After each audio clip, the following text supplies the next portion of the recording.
So, just a little bit about who we are. It was mentioned we have first DSP license, #1. We also have internal revenue bonded warehouse, #1 in the United States. We are the oldest family of distillers. I represent the 9th generation. Currently, we have 8th, 9th, and 10th generation that is working in our family business. And Applejack is the oldest native distilled spirit in the United States. We predate bourbon by about 100 years. So obviously, I'm going to be talking about mostly about scaling aging inventory, and we're a little bit different because we've been in business for 269 years. But so we've seen a lot of different scales. We've had to be very adept at scaling up and scaling down with our inventory. The red line will show you what some historical U.S. trends, sales trends, and once you get into the late 1960s, you start seeing a big dip. Prior to that, most of the sales were brown spirits, so primarily most of that sales decline is the brown spirits. And obviously brandy, apple brandy, were in that category. It wasn't until the mid 1990s where you started to see it starting to level off a little bit. So the time period that I want to talk about is the last 20 years, where we've started to see the category start to the sales trends were moving up. So at this point now we want to scale up our inventory, and what we really looked at in order to do that. So first of all, we had to have the desire and the commitment to grow our inventory. So obviously I just talked about the category sales trends. We're on the rise at this point in time. And when you're looking at whiskey and brandy and how much you want to lay down, it's really a guesstimate. There is no solid formula. It can be tricky at times, so you really have to look at quite a few different factors. So not only are we looking at the category trends, but we're going to be looking at what's our historical trends. So as we move into 2000s, especially 2005, we really started to see an increase in our blended Applejack and our straight apple brandies. Also, we're going to have to take a look at what our sales projections and our marketing team. What is our marketing plan? What are our projections? Because we have to plan out for, we're talking about inventory. You're talking about 3-4 years down the road, because you have to lay this whiskey and brandy down now in order to sell it 4 years from now. Another thing that we have to look at, historical barrel inventory levels, historical barrel usage. At this point in time in year 2000, that's not important to us because we really had to scale down through the years.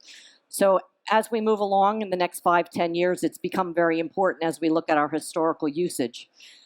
Look at current barrel inventory levels as well as that age, because you really don't want, you have different age statements, so you have to lay down a certain amount for those ages as you come to that, that level. But you don't want to age too long, because you have to look at, it incurs increased carrying costs, increased financing, and as well as you're going to lose a lot more to evaporation. The longer you age, you're going to be losing a lot more of that brandy and spirit to the angel share. Quality of the raw material. We're an agricultural product. We use apples. We use 100% apples, and it doesn't matter what spirit you're producing, you're dependent upon the agricultural product that is being produced. So it depends on what that year is, because it's going to affect the cost. It's going to affect the quality. For apples, it's going to affect the sugar bricks. We want higher sugar bricks to produce a better brandy. It's going to have higher yield when we come to producing our brandy and distillation. So it will come down to seasons. If it's a dry season, we're gonna produce a little bit more, because the drier season you're gonna have higher sugar content. We're gonna have better brandy. So we're gonna want to put down a little bit more to offset the bad years, such as a wet season, too much water content in the apples, less sugar. Quality of the brandy is not as good during a dry season. So you always have to bring that into consideration as well. And most importantly, your budget. What is your cash flow? How much are you willing to invest? How much can you invest? It depends on your cash flow, or if you have to finance, how much are you willing to borrow? So what I want to review with you is kind of just like take you through, the basic calculations of what it's going to cost to lay down brandy, whiskey, or whatever you're producing in 40 years. So what we did, we have our original proof gallon. Apples can cost anywhere between 15 to 30 cents a pound, depending on what quality apple you're getting. To give you an idea, it's an average of 7,000 pounds of apples to produce 1 barrel of apple brandy. So we're using a lot of raw material. So just to give you kind of an easy middle cost, I went with the original proof gallon cost of $20. So we age about 130 proof. Is that our aging proof that we use once we barrel our apple brandy? And so it gives us about 66 original proof gallons. So it's about a cost about $13.20 per barrel raw material. Our average loss is about 5% per year. So we're looking at 4-year brandy, so it's about 20% loss. So our regauged proof gallons is going to be about 80% of that 66 at 53 gallons.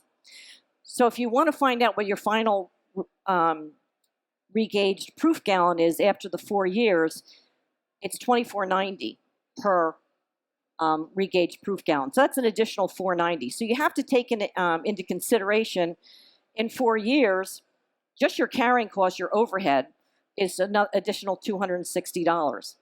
But if you're financing, you're going to have additional costs above that. The industry average right now is about 2.5 to 3 cents per month for financing. So if you take that I went with 3 cents, so it's about $1.44 finance cost per month.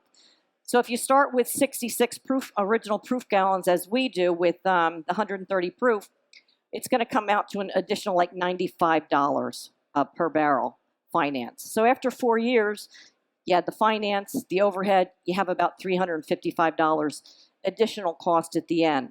So when you're looking at projecting what your costs are going to be, it's original, it's $20. After 4 years, no finance, you got $24.90. But if you're financing, you're up to about $26.70. So you have to use that in your calculations for your final cost. And this is a figure that you really cannot play around with. You've got your basic raw material. There isn't, for scaling, you have to decide how much you want to obviously produce, but that scaling, you really can't cut corners when you're scaling aging inventory. But where you can scale is when you're building your team and your network. Now that after you created a realistic growth target and you've decided how much you're going to produce, now you have to develop a plan and concrete actions that are going to help you generate or achieve this growth. So just some of the things that we have done, we've been a little bit different. We've been in business for many, many years. We have, for internally, we have a lot of old-time employees that we've had many, many years. So with attrition, what we've been able to do, we have older employees that have less technical skills. As they retire, we have younger personnel that have much better technical skills. So we have, they can do basically one person can do the job of two. Part-time ambassadors is a wonderful way because you're not hiring a full-time employee, but we use be able to promote the products and to build the team and talking about our spirits. But when you're building, you have to look at, are you going to do it internal or outsourcing? And that can be very fluid. We did social media was outsourced. Now we do it internally. And payroll, we did internally. Now we outsource. So it always depends on what's working within your company and where you can save costs. IT, informational technology, we outsource. And then we have found that's been very successful for us is using some temporary employment agencies. And the only reason for this is it obviously takes a little bit longer. It's a long process. A hiring process can be very long. But once we bring somebody in, we find that they have the right culture. They fit into our company. They also have the right skill set and so forth. Then we bring them on full time, and we can build the team that way. Have to build a network and collaboration, which in the United States, we're lucky we have the new Craft Beverage Modernization Tax Refund Act that has been a godsend for us.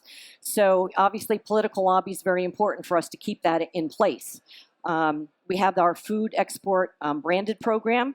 So it enables me, offset some of my costs to come to BCB Berlin, and to visit export markets and go to shows where I can promote my product. So that's another way for us to build a network. Brokers, we use internationally and in the U.S. It's a perfect avenue to you have somebody representing your brands, but it's not a full-time employee, and it really does help. It's based on, what product they're moving along, what product they're selling, and so forth. Obviously, the craft bartending community is a big network for us, for our Laird's Applejack products. The orchards, we network distribution and importers. So concrete actions, what else do we need to do? We've invested in technology and equipment. Because we've been in business for a long time, we've done some of our own labeling. We've invested in a pressure-sensitive label. Laird's Applejack, our blended product, we had to outsource. Now we have brought it in, and it also has helped us to be more creative with our label and our packaging. We purchased used equipment. We just purchased a miniature line, so we can really push more samples out there into the market. Obviously, updating software systems and so forth, and the consumer relationship management programs, which helps us be much more efficient with communicating with our customers. But most importantly, you have to boost your marketing. You have to secure your sales. How are you going to do that? Everybody has a story. You have to focus on your story. And one thing that we've focused on is our history. Nobody has the history that we have with our products, and that's something we really like to focus on. As I talked about the craft beverage modernization bill, reinvesting those funds, reinvested into equipment. We're also reinvesting it into a museum, building a museum and visiting center. Museum, we're focusing on our history. With the visiting center, we're attracting new customers, and we're taking advantage of the craft beverage tourism, and with the museum, the historical tourism as well, which is very, very large market where we're located in Monmouth County, New Jersey. Take advantage of that branded program. We are really building our export markets, being able to come to markets like this. Obviously, one of an inexpensive way to build your marketing is social media. We actually are now on social media. It took many years. We've been an old-fashioned company, but really, my son has come in, 10th generation. We now have some really nice social media, which is great. So, and as I talked about, we've been developing our broker system. So, how did we grow? How did this work for us by scaling our aging inventory over the 20 years? How did this help us achieve our target growth? Well, one thing, as of 2005, Laird Company had 0 export markets. As of today, we have 17 export markets, which is something I'm very proud of. We've really been able to grow in that direction. We've had the ability to introduce new expressions of our apple brandy. We had to really scale down for many, many years. Now that we've scaled up, we have much more aging inventory, and we've had 4 new expressions that we've introduced. Additional products are still in the development, and by the end of 2020, we should have our visitors center and museum that will be open to the public, and we'd love to invite all of you to come visit.